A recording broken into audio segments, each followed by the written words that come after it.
Hello one and all present here. आज हम लोग chapter number 4 that is exponents and powers के laws of exponents को discuss करेंगे। 2 लॉज होते हैं एक्सपोनेंट्स के, हम लोग एक एक करके दोनों को डिस्कस करेंगे। First law, if x is any rational number x should not be equal to 0 and m and n are positive integers, then x to the power m into x to the power n is equals to x to the power m plus n। So यहाँ पे आपको क्या बोल रहा है कि अगर x एक रेशनल नंबर है बट आपका x 0 नहीं होना चाहिए, ओके क्योंकि 0 भी एक रेशनल नंबर होता है। सो x 0 नहीं होगा, 0 से अलावा अगर कोई रेशनल नंबर होता है और m और n पॉजिटिव इंटेजर्स हैं, तब अगर आपका इस फॉर्म में होता है x to the power m into x to the power n, तो इसका आपका क्या इक्वेट हो जाता है, x का पावर में आपका जो ये m और n पावर्स है ये दोनों ऐड हो जाते हैं। So one thing is common over here, यहाँ पे आपका जो ये बेसिस है ना ये सेम है। तो अगर आपका बेसिस सेम है और बीच में मल्टीप्लिकेशन का साइन है तो आपके जो पावर्स होते हैं वो ऐड हो जाते हैं। फर्स्ट लॉ आपको यही चीज़ बता रहा है। तो देखो हम लोग एग्जाम्पल देखेंगे, यहाँ पे क्या बोला है, 1/2 to the power 2 into 1/2 to the power 3 is equals to 1/2 to the power 3 plus 2 5।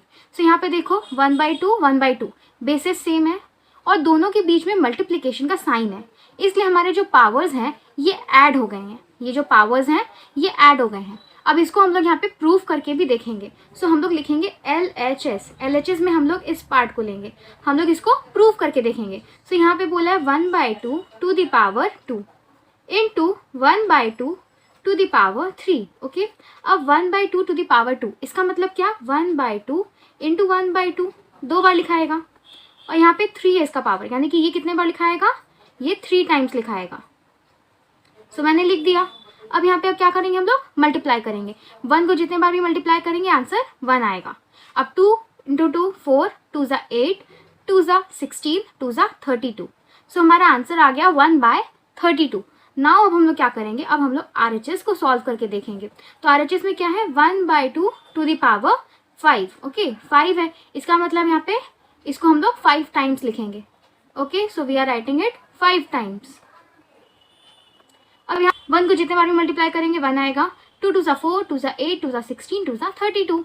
सो देखो आपका LHS और RHS दोनों ही आपका इक्वेट हो गया, दोनों सेम है। इट मीन्स आपका ये जो लॉ है ये बिल्कुल सही है, ये आपका ट्रू स्टैंड करता है, इसलिए हम लोग लिखेंगे therefore LHS is equals to RHS, okay proved. इसीलिए हमारा जब भी हम लोग को एक्सरसाइज में क्वेश्चंस रहेगा और आपका बेसिस सेम रहेगा, यानी कि ये बेसिस अगर आपका सेम रहेगा, बीच में मल्टीप्लिकेशन का साइन रहेगा, तो हम लोग पावर्स को ऐड करके तुरंत लिख देंगे। नेक्स्ट लॉ है हमारा, if x be any rational number x should not be equal to 0, m and n be positive integers such that m is more than n, then x to the power m divided by x to the power n is equals to x to the power m minus n। यहाँ पे कह रहा है कि x एक rational number होगा, 0 के अलावा m n पॉजिटिव इंटेजर्स होंगे जिसमें m बड़ा होगा n से। तो आपका अगर इस फॉर्म में रहेगा क्वेश्चन तो आपका आंसर ऐसा आ जाएगा। तो इससे हम लोग को क्या कंक्लूजन मिला, यहाँ पे देखो, यहाँ पे हम लोग देखें कि इसका बेसिस सेम है, ओके, और बीच में है डिवीजन का साइन। सो पावर्स क्या हो गए, पावर्स सब्ट्रैक्ट हो गए। और हमने फर्स्ट लॉ में क्या देखा था, वहाँ पे आपके बेसिस सेम थे और बीच में मल्टीप्लिकेशन का साइन था, तो पावर्स ऐड हो गए थे। और यहाँ पे क्या हुआ, डिवीजन का साइन है तो पावर्स आपके सब्ट्रैक्ट हो गए। लेकिन एक केस ज़रूरी है, आपका बेसिस जो है वो सेम होना ज़रूरी है। अगर यहाँ पे बेसिस सेम नहीं होगा तो आपका ये लॉज जो है वो फुलफिल नहीं होगा। So we will solve this example. So हम लोग क्या करेंगे, यहाँ पे LHS और RHS को सॉल्व करेंगे जैसे फर्स्ट लॉ में किया था।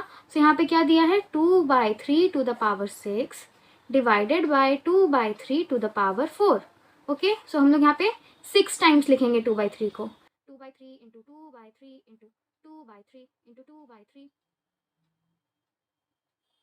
फिर देंगे डिवाइड का साइन और इसको 4 टाइम्स लिखना है। सो 2/3 इंटू 2/3 इंटू 2/3 इंटू 2/3। अब यहाँ पे हम लोग क्या करेंगे, अब हम लोग मल्टीप्लाई करेंगे। यहाँ पे हम लोग क्या कर सकते हैं, इसको सेट्स में भी डिवाइड करके हम लोग लिख सकते हैं। सो 2 2 ज़ा 4, 2 ज़ा 8, ओके, 8/3 3 ज़ा 9, 9 3 ज़ा 27 इंटू, फिर यहाँ पे 2 2 ज़ा 4, 2 ज़ा 8/27, फिर डिवाइड का साइन, 2 2 ज़ा 4, 2 ज़ा 8, 2 ज़ा 16 बाय 3 3 ज़ा 9, 3 ज़ा 27, 3 ज़ा 81, ओके। अब यहाँ पे हम लोग को क्या करना है, हम लोग ऐसे लिखेंगे 8/27 इंटू 8/27, 27 और फिर जो आपका ये डिवीजन का साइन है इसको बना देंगे मल्टीप्लिकेशन का साइन और हम लोग इसको रेसिप्रोकल कर देंगे तो आएगा 81/16।